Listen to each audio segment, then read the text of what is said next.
Today I'm teaching you the goblet squat with the use of a kettlebell. You can perform this squat with a dumbbell as well, or of course you can just use a body weight variation if you're at home. And of course there are other squat variations that you could use a barbell with and other fitness apparatus. But today we're going to specifically cover the goblet squat. Before we get into load, I'm going to show you this wonderful movement just using your body weight. So anytime you perform a squat, it's important to get your feet about shoulder width apart. You want to have them a little bit outside your body, and your toes are usually pointed out slightly. And a squat essentially is just, you're sitting down and you're taking your torso and fitting it right down in between your legs. And I'm going to show you a couple of different angles with this one. So for a body weight squat to start, I'm going to hold my hands out front. That'll help counterbalance my hips as they sit back. And I'm merely just going to sit back and down. And I'm keeping my weight mostly on the back of my feet towards the heels. And I'm also going to show you from the side view here. Again, my feet are about shoulder width apart. My toes are out slightly. I'm holding my arms out front. And I'm driving my hips back. And I'm sitting down onto my heels. Focusing on driving the hips back and sitting on the heels keeps your knees in alignment and keeps your weight distributed on the right part of your foot, which is usually to the midsection of the foot all the way back to the heel.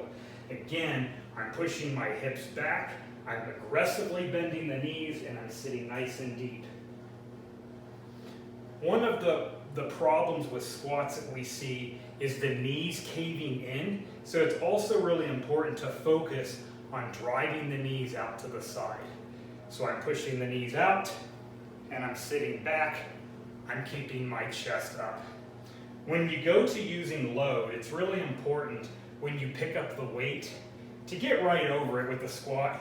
Push your hips back, brace yourself through your torso, grab the weight, and you're going to stand up relatively aggressively, push through, and right up to the hands. And I'm holding it like a goblet.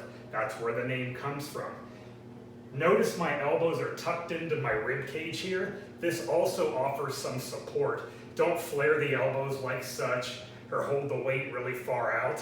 Keep the elbows to the rib cage.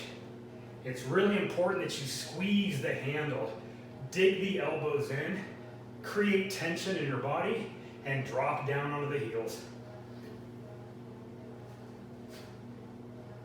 I'm inhaling on the way down,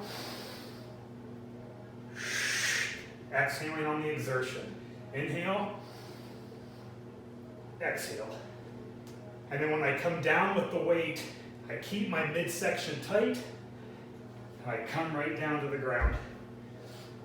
Anytime you're performing loaded exercise, no different than the kettlebell squat, it's really important that you create tension through the midsection, through your abdominals. You want to keep tight. Never try to perform weighted exercise like the goblet squat with loose intentions. Don't be sloppy. Again, when I come up, I'm bracing myself. I'm squeezing the handle. I'm thinking about really creating as much tension as I can in my body. I'm nice and tight. My chest is up. I inhale, exhale, and down. Just remember, heavy weights don't hurt people. It's our attitude towards them. So make sure that you're always tight and you're engaging the muscles of your body when you're performing this. Hey, thanks for joining today. We'll talk next time.